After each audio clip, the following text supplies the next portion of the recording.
How would you like to be more confident? Not just seem more confident, but be more confident. Well, in this video, I'm going to show you exactly how to do just that. So stick around to the end to learn all of the tricks and tips.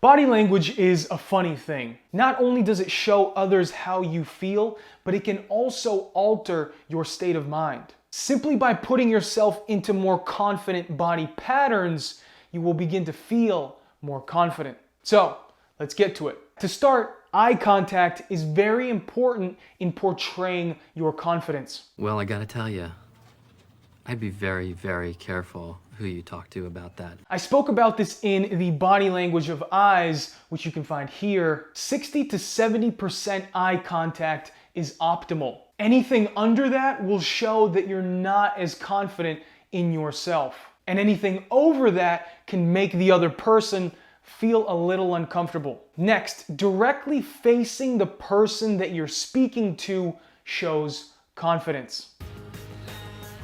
Stay out of my territory.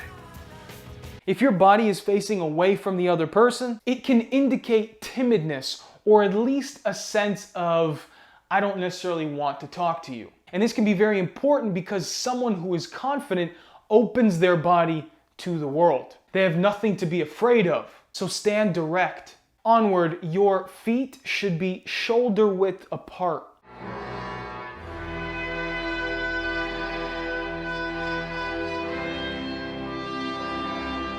This is important to keep in mind as you're facing someone. Feet that are too close can indicate insecurity. And your feet super wide apart just looks weird. Unless you're Cristiano Ronaldo, of course.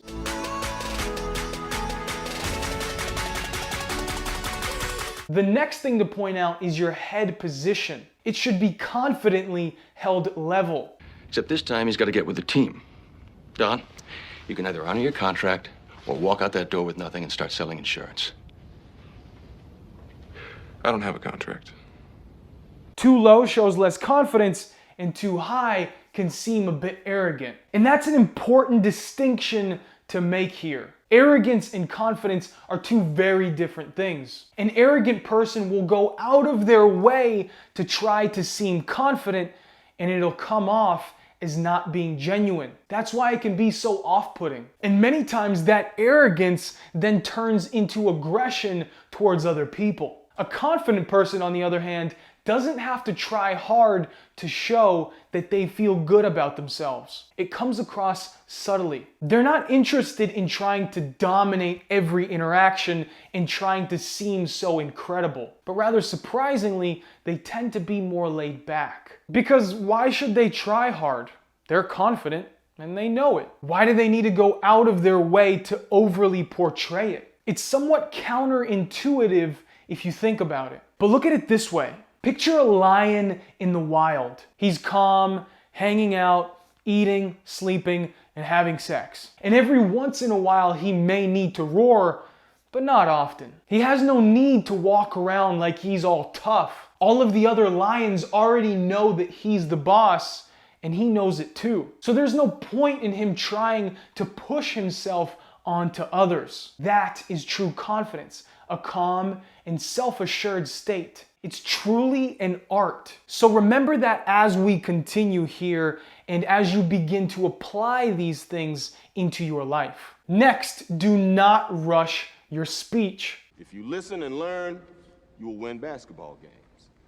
And gentlemen, winning in here is the key to winning out there. Keep it slow and steady.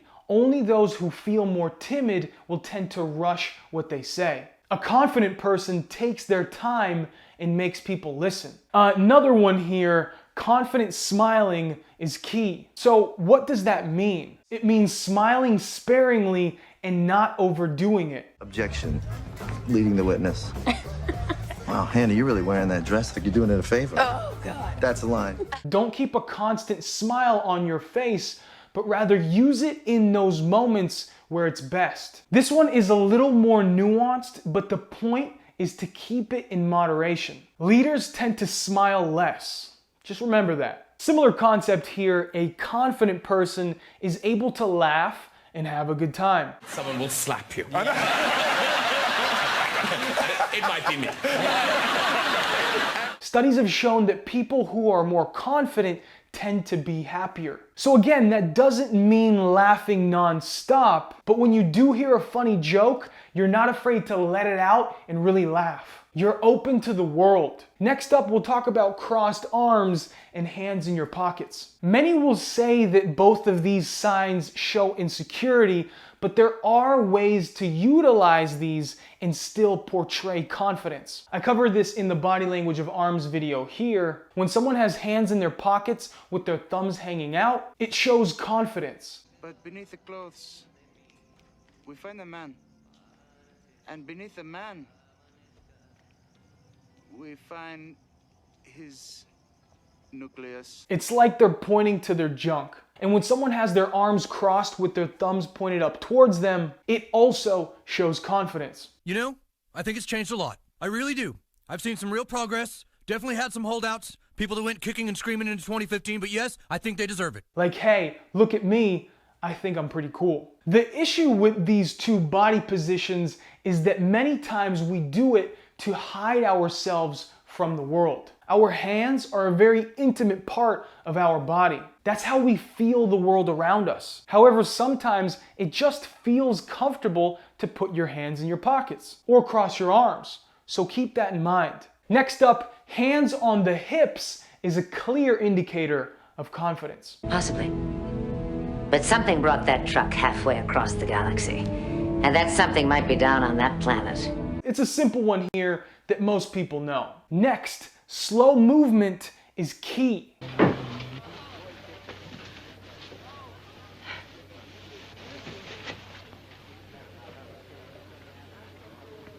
Those who are insecure move quickly and are jittery, but those who are confident move slowly and with purpose. This is the same as with speech, as I already mentioned. Don't be a snail, but no need to rush either. Another important one here, freely touching others is a big sign of confidence. I don't know about this whole 24-hour TV thing y'all got going, but if you are gonna go forward with it, this is your man. Smart guy. The Ray Smart Man. guy. That's it. This guy. You do have to use this with precision though. Don't be weird and start touching people inappropriately. But do it sparingly and as an emphasis on what you're saying or what's being said. Plus, the more you do it, the more that people will become comfortable with you doing it. So if you hardly ever touch people while speaking, then start slow. Do it every once in a while and then you can pick it up from there. Just don't be weird about it. Have common sense. Some safe places to touch others are on the shoulder, the upper arm,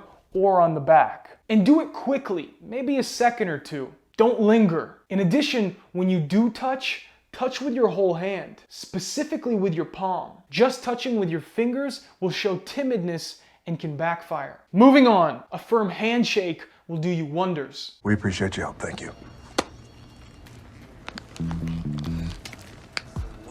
You know what I find very interesting?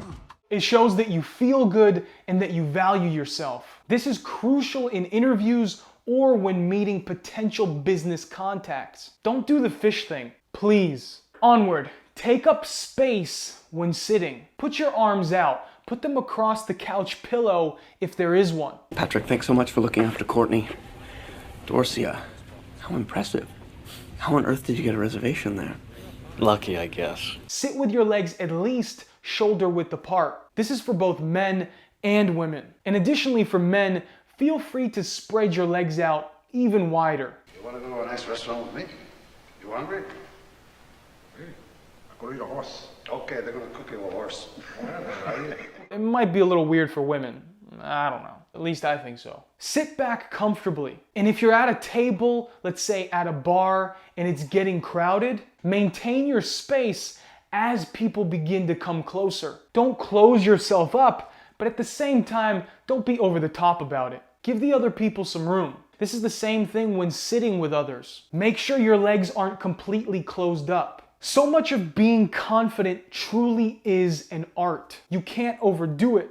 There's a fine line between it and arrogance. Same topic here. When sitting, don't fidget or move around too much. Your heart rate is jacked. Your hand? Steady. Those who fidget clearly don't feel very good.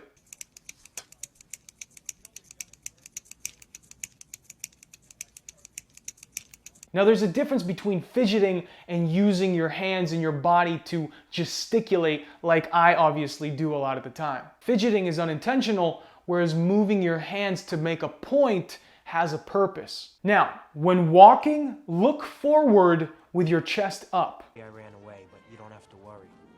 I'm gonna get it all back now, Daddy. I promise. I'm gonna get it all back.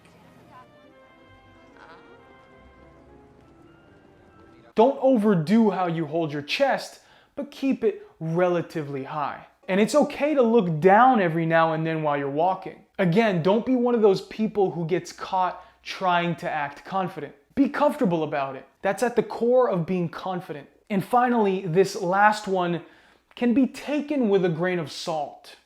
That is, to dress nice.